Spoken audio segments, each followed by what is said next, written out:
Hi everyone, I'm Dorothy Lau and I'm the youth director at the Chinese Bible Church of Maryland in Rockville, Maryland. And I'm honored and pleased to have participated in the past 2 years of Trinity Evangelical Divinity School's Thriving Immigrant Congregations Initiative cohort 2-year learning journey.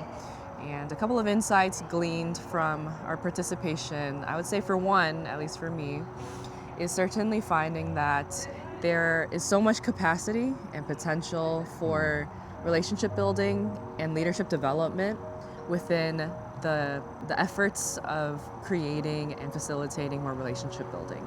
And as a youth director or youth pastor, it's always important for me to prioritize not just the spiritual lives of students, but also seeing what is it that keeps students coming back to church.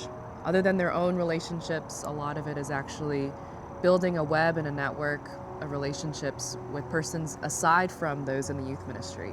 And so one story that I do have is that last summer, the youth were able to have a summer role making event with the Ebenezer older folks of the English congregation.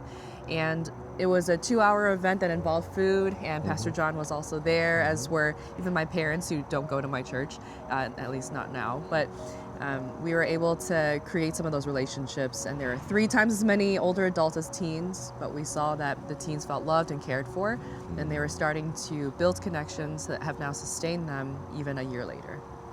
And I'm Pastor John Tung, English minister, English pastor at the Chinese Bible Church of Maryland.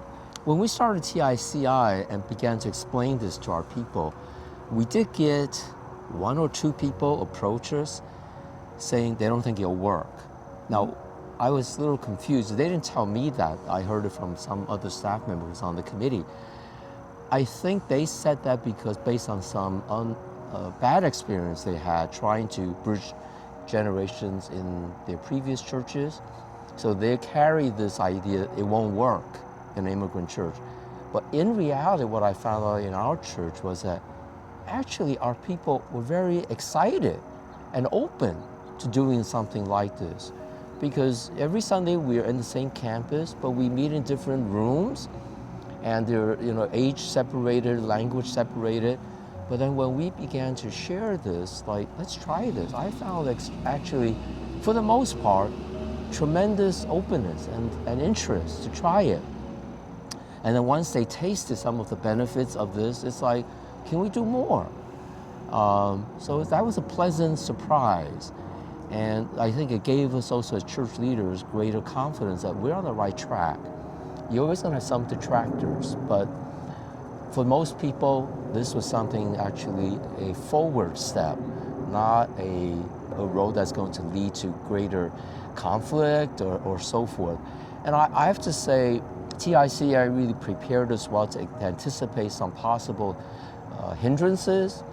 And then it was very important that our board of elders also understood and had this TICI philosophy explained to them by our senior pastor so that they could support it. And then we shared it with our deacons board. So I think that communication process up and down the whole leadership level, pastoral staff, elders, deacons, and then to our people, then you could get the buy-in. And I think if you miss those steps, then objections can come, and then you don't quite know what to do with it. But in immigrant church, people tend to look to the senior leadership. And if they're on board and they're united, people, I think, are much more willing to try something. So that would be an advice and counsel to share with others from our experience.